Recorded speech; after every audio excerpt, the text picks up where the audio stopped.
السلام عليكم ورحمة الله وبركاته سودوادا waxaa markaasi ka shaqaysiinaynaa calculatorkan oo aan horey cashir hore aan ugu soo istaalgareynay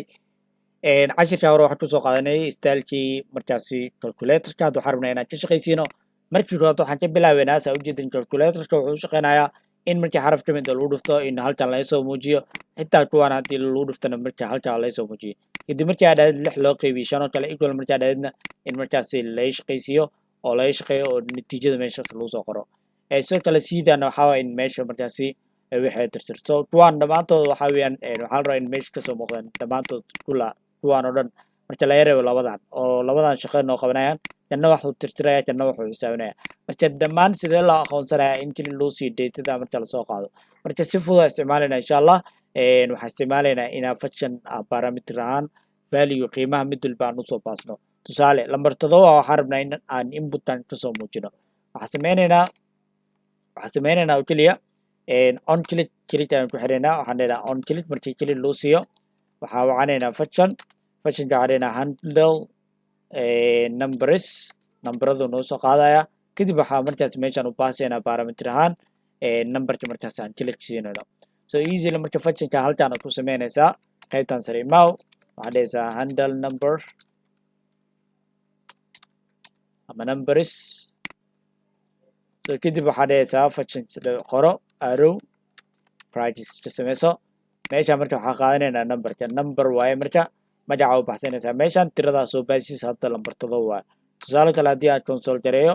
waxaa iisoo bixi doonto lambar 7 ay iisoo bixiso waa haddii lambar 7 aan taabto laakiin kuwa kale ma shaqeynayaan because lambar 7 bis hadda ka shaqaysiiyo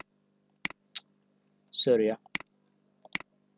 view page source adooya marka waa kana inputka haddii aan lambar 7 ku dhufto waxaa ujeedaa lambar 7 waa consoleka lagu soo saaraya marka hadda consoleka ma rabno waxaan rabnaa inputka laga soo muujiyo marka waxaan sameynaynaa state aan sameysanaynaa oo aan datada kusoo qaadanayno waxaan leeyahay marka value set value qiimahaas waxaan rabnaa in laga soo muujiyo qaybta marka inputka so value marka inputka waa kana waxaan leenahay value wuxuu qaadan doonaa qiimaha uu qaadan doonaa value ah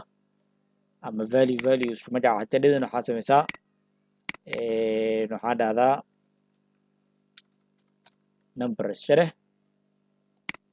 kana isku magaca noqdeen haddana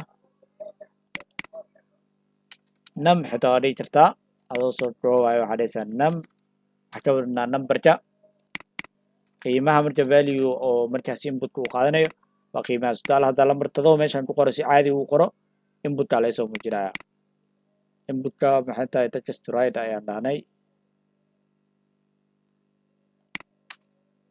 waxaan rabnaa inaan dhahno touch right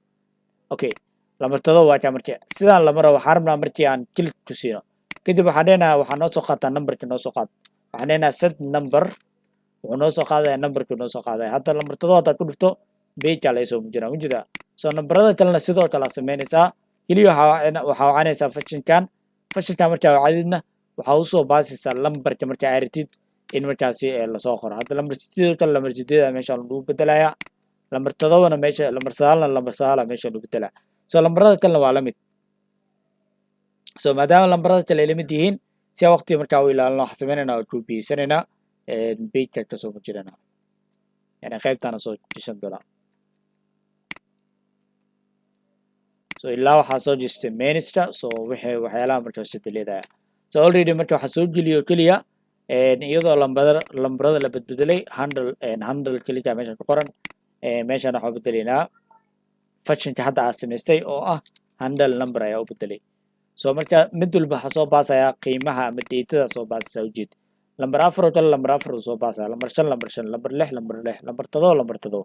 5 aad ku dhuftay 5 soo muuqanaa 6 mujida calaamad walba aad ku dhuftana way soo muuqanaysaa balasta bis aan oo dhiman right now balastana waa kana waxaa sameynaysaa on click kana qaadanaysaa circle 0 na waa u baahannahay waxaa gelinaysaa meeshan 0 balastana waxaa gelinaysaa balas ay gelinaysaa so qaybaha kale dhibicdana waa u baahannahay qaybaha kale laakiin waa equal iyo clear waa dabcan okay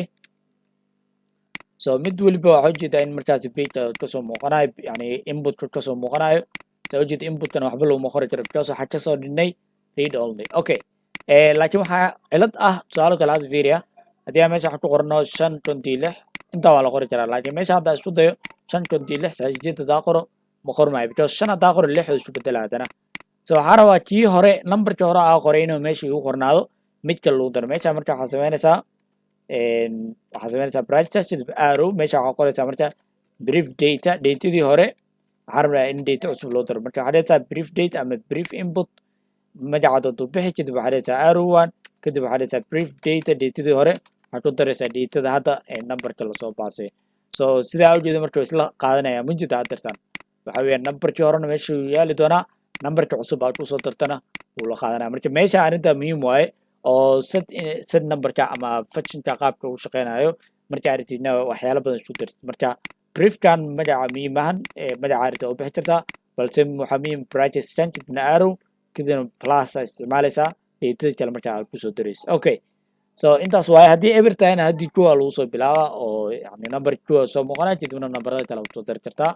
kadibna ku dhufshadii wax walbaa qori kartaa so hadda easily waxaa noo dhiman oo keliya calaamadan equalka iyo sidoo kale clearka dabcan iska fududahay clearka ku hormarina waxaa qoranaysaa function oo clear ah function waxaa qoranaysaa clear ah okay functionka clearka waxaa weeyaan waxbaa la tirtiraa oo keliya parameter soo baasayno waxa la tirtirayana waa qiimaha dabcan input ku qoran okay waa qiimaha input ku qoran so qiimaha input ku qoran waa kana waa set numberka waa set numberka bisa waxaa ka dhigaysaa 0 aad ka dhigaysaa yani waxaa gelinaysaa empty string aad gelinaysaa waa intaas keliya so functionka waxaa laga wacaa markii aan clearka aan ku dhufano clear waa kana marka sidan waaye waxaa dhehaysaa marka on click aad ku xiraysaa waxaa wacanaysaa marka functionkan so maadaama haddataan saa ujeedid wax oo parameter aan loo baahnayn function sidiisa markaasi aa wacanaysaa waxaa gelinaysaa keliya magaca functionka waxaa dhehaysaa clear ayaa dhehaysaa okay intaa yar inay kala fahansantaa filaa markii parameter loo baahan yahay iyo markii wax loo baahnayn saa ujeedid haddaa wax qoro clear haddaad ku dhufto waa la tirtirayaa janjalna aa samaynayo iyadana waxaa weeyaan on click ayaan dhehnaa wuxuu noo xisaabin doonaa sina waxaa dhehnaa on click waxaa dhehnaa marka calculate numberska noo xisaabin doonaa marka functionkaana ugu dambeeyo functionka marka intaan lasoo duubiyeyso meesha waxaa dhehnaa show numbers functionska waxay ku qabanaya comment saaro calculate numbers inkastoo functionka magaciisaba laga fahmaya haddana clear numbers inside the input haddana commentii mar walba muhiim waa inside the input so kana wuxuu tirtirayaa input ay wax ka tirtiraa so calculate marka meeshaan ku qorayna waxaa dhehnaa calculate number saasa usoo qornay oo iska huwinaynaa calculate number okay waa sax so wuxuu xisaabinaa marka numberka intuu ku jiraa marka wuxuu ku jiraa inputka datadana aw value qiimaha waa kana num ayaa u bixinay so num ayaa u bixinay qiimaha waa kana qiimaha meesha ku jiro so qiimahaas bis aa la rabaa in la xisaabiyo xisaabinta marka waxaa la isticmaalaa waxa loo yaqaano evil ayaa la isticmaalaa wax loo yaqaano yani evil ayaa la isticmaalaa evilka marka wuxuu ku xisaabinaa string value that contains a valid script evaluate its javascript code and security qiimaha javascript code ama waxa meesha kusoo qorto qiimeena wuuna soo fulinaa tusaale +1 +2 aad ku qortay 3 oo soo saaraya marka tusaale kale hadda haddaan dhahno meel banaan aad ku qoran xitaa tusaale waxaan dhinaa console.log waa soo daacaya dabcan tusaale hadda waxaad ku qori ama xitaa console dhexdiisa aad ku qori karnaabo functionkan caadi uu shaqeynaa tusaale waxaa dhahday clear iskale clear kadib branches aa la furaya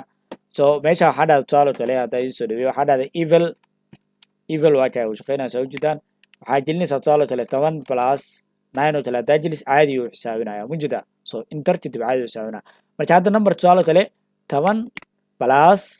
9 meesha ma gelino marka numberkaana xisaabinayna marka okay intaanu kala la rabaa in la xisaabiyo marka numberkaas intoo ku jira wuxuu ku jiraa set number oo ku jira meeshaas bisa muhiimadeeda in la xisaabiyo marka waxaan dhehnaa set number waa xisaabinaynaa marka waxaan dhehnaa set number qiimiga ku jira noo xisaabi evil jaray